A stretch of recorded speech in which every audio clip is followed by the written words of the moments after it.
If you're watching YouTube right now to just be entertained with cheap dopamine, this is not the video for you. This is literally gonna be value and concepts and slowing down your day to actually take a moment to think, use your brain, kind of like go into some deeper concepts that I think will be revolutionary. The other day, we had such a powerful coaching conversation with my clients in our Monday group call that I thought about taking some pieces of what we went through because it resonated so much with them. I wanted to share it here.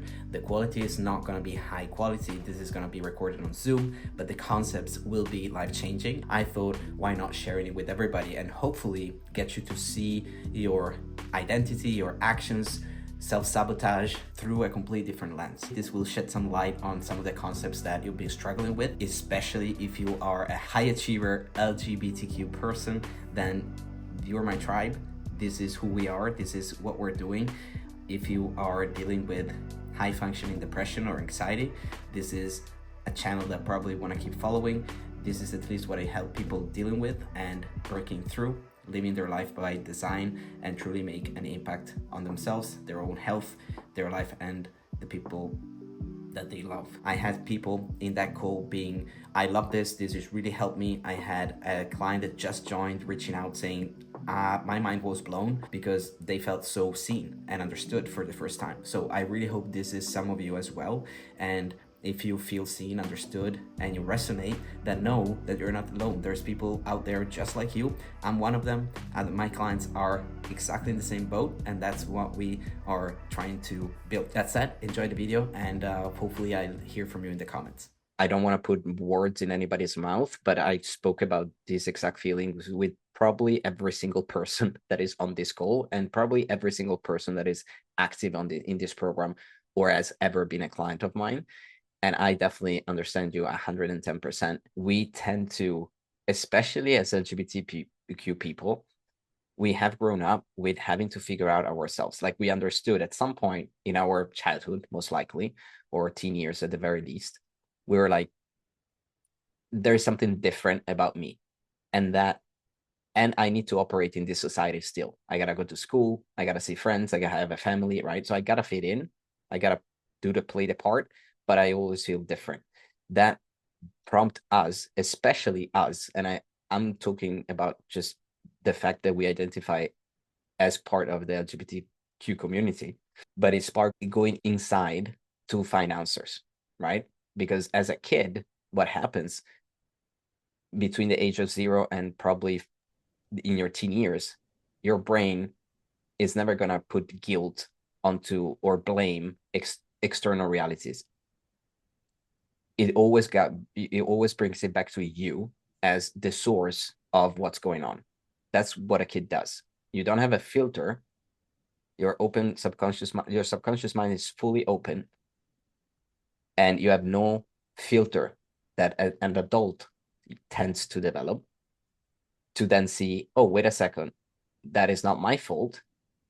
That is just a fact, or that happened because, or that is someone else's fault, or it might be my fault, but it could also be someone else's fault. As a kid, we don't have that, which is why we get traumatized by everything and everyone, because our subconscious mind is fully open and it takes in everything as a fact that is about us. So if our parents fight, I might have done something wrong. If this happens, what did I do to create this? That's literally how a kid's brain works. And because we have grown up with that identity of also feeling different, I think we are better than the average person out there that is not LGBTQ at going within, having to do that inner work at some point, about a very, very foundational part of who we are, and a very foundational part of our own personal understanding about how we function in this world. It's not just, oh, I'm chubby and everybody is skinny. No, this is about gender, is about role, is about performance in a world, is about, it's a little bit bigger than other things that other people might struggle with without taking away from their struggle. So because we had to, we were quote unquote forced, and we had the incredible ability to go within at such a young age, we're also, and because everybody here especially, you're high achievers, overperformers, awesome people, great at school, great at music. We have ex-athletes here. We have people that excelled at school. We have you, Max, that is like a genius in music. We have people that have done big things. Why? Because we're freaking perfectionists. We love to win the game. We want to do it at our best. We live in excellence. And because we do that, that applies to everything that we do. So if I'm good at internalizing and I'm good at going within and I'm good at over analyzing myself, let me do it perfectly. Let me become the best at it. And as everything that it becomes too much of, it can be detrimental at some point, right? So everything that you're describing makes perfect sense in my world. And what also happens is that the second that we start looking too much within or too much in the past or overanalyze the why, that is like this inner self, in a way that something is wrong or I gotta change or I gotta understand myself before whatever something happens good for me, then that can be a double-edged sword. We need the inner work, but it cannot become an abusive inner work. It has to be a balance. There's people that love to go to therapy. Why? Not because it's helping, but because they love to feel like they're the victim. And then they gotta talk about how difficult their life is. We all know those people. And again, we're not saying we're better or worse than them or whatever. We're not putting anybody on a scale, but I'm just saying we get familiar with feeling a certain way, and it's difficult for us to change if we're very familiar with something. Now, when we go too much within, we truly, like you said, Max, we lose focus on what's out there. And it could be one, a coping mechanism, like I gotta protect myself, so I'm not that interested in everybody else out there. Or it can also be an overstimulation of the brain, to be honest. Because I might feel, many times I feel, if my life is a little bit tough in some areas, and I'm struggling personally, right, as Nevan, then having to go on 2, 3, 4 coaching calls with people and hear about their struggles and having to help them, it can be draining mentally before I get into the thing, because I'm like, holy shit, now I also have to get on that and put myself in that and use my energy on that. But the second I do it, all of a sudden I remove myself, because now I put focus on you. And when I put focus on you, I disappear. And that allows me to breathe and to actually experience life through you, which is why coaching is so powerful when done right and with the right people. Yes, there's going to be a level of you, this is you, that wants to go within, but the going within creates a turmoil inside. And it makes us kind of forget that over here, there's 1,000 other people waiting, or 1,000 other, not only people, but also experiences. Like stuff is happening over here, right? So I agree that at some point, and I always say that when I feel the most despaired in my life, the first thing I do is I go out. I project my energy outside. I go help someone else. And that's what I usually tell people. Some people do it too much. Think about people that, I have a couple of friends, like I have many friends actually, that work in NGOs or are volunteers, right? Because they cannot stand themselves, they go do a bunch of work and they do anything to get themselves busy for free, just to be all about what's happening over here, not to deal with what's here. Maybe you're one of them, or you've been one of them at some point in your life. So that's normal. Again, the thing to remember is that we want to have an imbalanced balance, right? We want to do the inner work, but we also need to set a stopper and look in the future and connect. At the same time, if we are too much on the outside and on the help here, helping people too much, that we forget who we are or ourselves, then we gotta go back here. So we're always operating like on a scale, right? And what we're doing in this work as well is understanding this scale, is understanding when am I needing to go in And am I creating space in my day to journal, reflect, do inner work that is helping, that is not based on the past and over analyzing, over anal, and stuck or needs to understand? It's a need, but it's actually based on future. What do I want? Vision, purpose, that can be connected to all these things, meaning it can't be connected to the past through inspiration, through guidance. Your past might guide you, but it's not your reference point anymore. It cannot be your reference point. And at the same time, understanding that if I'm too much on the outside, am I helping too many other people, or I'm giving too much of my time away to others? I will need some things to help me balance it back. Self-sabotage. Self-sabotage, if you take self-sabotage as a behavior, that's usually what it is at the end of the day. We have a behavior that you call self-sabotage because it's not getting you closer to that future vision you have of yourself or what you want to do or your goals. Usually, it's also a behavior that not only is kind of a little monster, like it's a negative, but also it could also be, now we know, a coping mechanism, like we're coping with something, right? But at the end of the day, it's a thing, it's a thought, it's an actual entity. You create it in your brain, it starts operating, you do the thing, then it becomes this thought in your head. So it has matter. So it becomes this little identity, or not identity, but entity. Okay? Follow along. I hope it makes sense. I'll drive the plane home. Now, if you see that as an enemy or something that defines who you are, then you start identifying with it. You become it. And when you become something or you label something, then it's very, very tough to get out of it. So far, so good. So we make it more and more difficult to actually detach from it, because not only we created it or we have a thought about it, we think about it, but we also start seeing ourselves as that thing.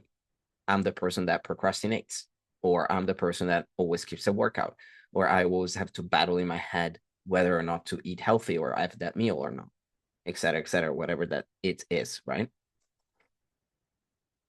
If you take the you as, again, this is you, and you are, when I say you, is that you that for those in elite is the you that we define as the big you, the aura, the all-encompassing infinite you, right? Not the ego, the you. So if this is you, we agree that, and we play along with the idea that you is infinite, meaning we not only have one past, one present, and one future, but we actually have infinite past, present, and future. Why? Because in every single second, you have all infinite possibilities are open. All timelines, if you think about timelines,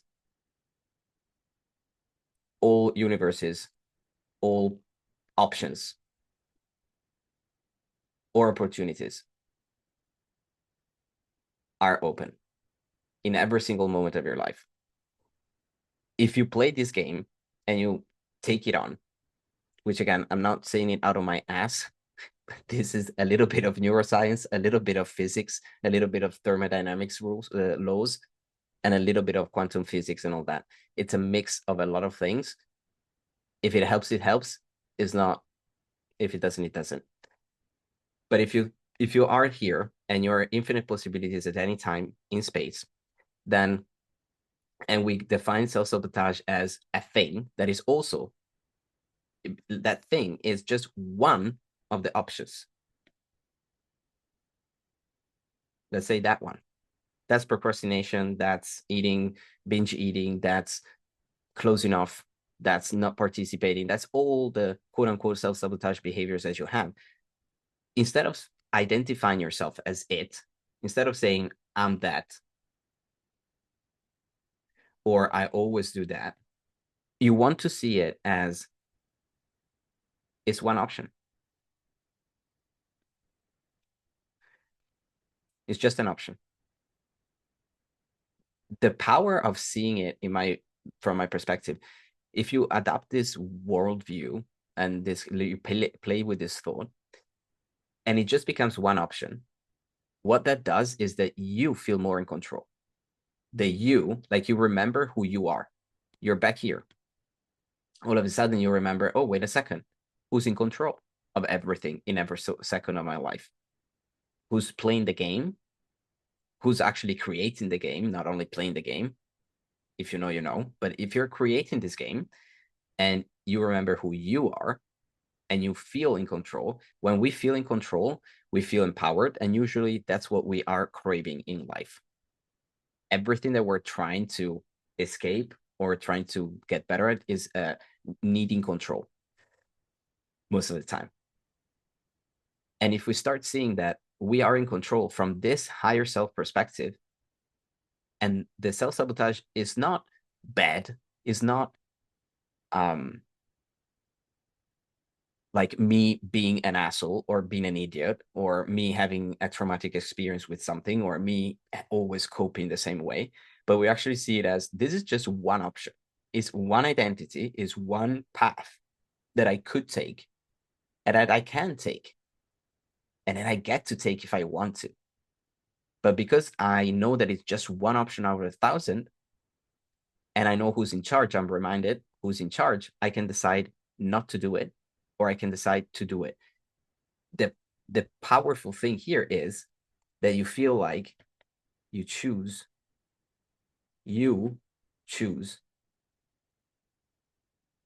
freely. And if you can do that, if you feel like you can choose freely who you are, what you do, what you get to do, that empowers you a whole lot. And that, I think, puts you again in, not in the victim seat, but in the creator seat.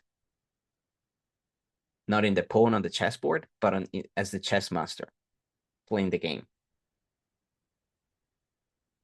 At the same time, knowing that you created this at some point, you created this thing or you created this entity, and maybe it was a coping strategy at some point in your life,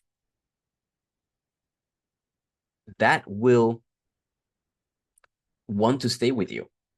Imagine you created a little version of yourself and it has been there with you forever and ever and ever. It helped you through the good and the bad in life. And now all of a sudden you're like, nope, I want to change. Fuck this thing, fuck this behavior that I always had. Like, no, I'm different now. That is like the little child inside is gonna start screaming, don't let me go. No, keep me. And it's gonna start playing a game against you. Right? It's gonna scream harder or louder, which is why we sometimes feel we to take 2 steps forward. I made the decision, I want to start doing this.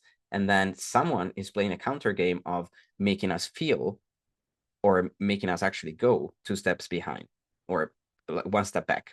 And that is what is going to keep it there. If you kind of succumb to it or you over identify with it, or you feel like, oh yeah, that's how I used to be, or like how I actually am, and you don't just see it as that's an option, or that has been an option before, but it's not an option anymore, or I feel it could be an option, but I decide to take another path, it will keep playing that game. And the more you identify with it, the more it's going to stay there, right? If you don't focus on it, it's going to disappear. If you overanalyze it, it's going to stay there, which connects with what Max was saying. But again, it has no, we one thing that we tend to do is we give this option a moral compass. We sometimes say, if I do that, that's bad. I'm lazy, I'm this, I'm that. And the more we judge something, the more we keep our focus and attention on it. So it keeps staying there. If we just, instead of giving it more a compass, I shouldn't do that. That is for that kind of person. I'm not that anymore. If we put a whole lot of emotional charge and connection to it, instead of just saying, we don't overanalyze it, it was like, oh, that's an option. That's something that I do sometimes I don't. And we take away the morality or ethics of it, and we just see it as an option, it will become less like a very little monster instead of the huge, enormous monster that we make it to be, which is connected with the idea that everything that has emotional charge, if the emotional charge is high, then what is going to be high or harder is also change. They are connected. So the more emotionally charged the thing you're trying to change is for you, the harder it will be to change it. I'll give you an example. If you put on some weight, and this is you a little bit chubbier, oops, I put on some weight, and you have a history of being bullied about your weight, or your family issues about family has weight issues, maybe you struggled with it yourself, because you have a whole lot of emotions about it, about putting on weight. Losing weight will be feeling like you're trying to get on top of the mountain. It will feel very tough because you need to not only put down the weight, but you have to cope and destroy all these beliefs and have to go through those again. And it will keep you down like an anchor that keeps down a ship. If someone else is overweight and doesn't have all this is not a thing. They put on weight, they're here, a bit chubby, but their history with weight is zero. There is nothing here.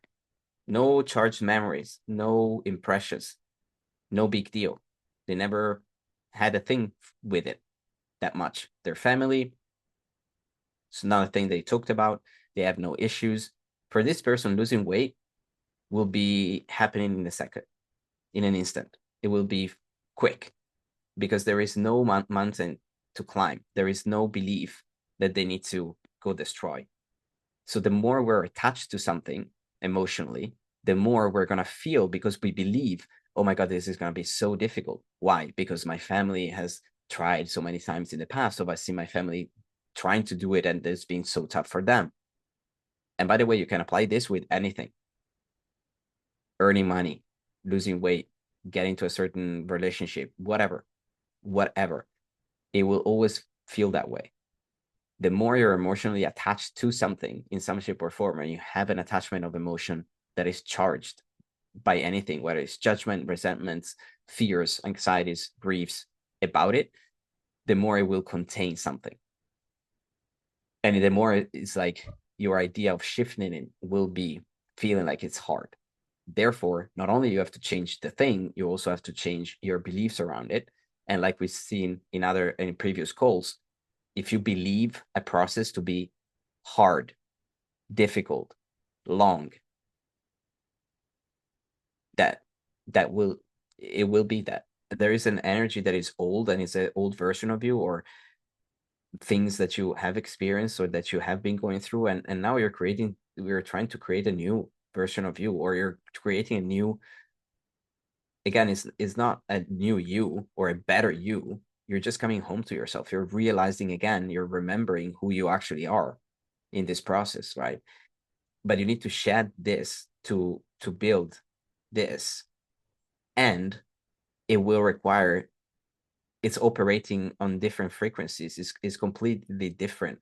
Ask anybody here that has been here for long enough to see, can you clearly see that who you were 6 months ago or a year ago or more operates and is on so many fundamentals, different levels, different than this version of you today. The way you think, the way you see the world, the way you believe or see yourself, your self image, what you can create, and how you do things, how you wake up, how you dress, maybe even has changed, like how you perform, how you walk, how you talk, how you take action. We're not saying we're just perfect now. Not at all. That's not the game. But we're different, and we're quote unquote almost unrecognizable to our old self. So we need to shed this. But in order to do this, again, we're not negating it. We're using it as guidance, but not as reference point. And to build something different, we need to kind of let go of something and be willing to lose a part of ourselves, a way of seeing things and operating and thinking that is not aligned with the direction that we choose freely to go about.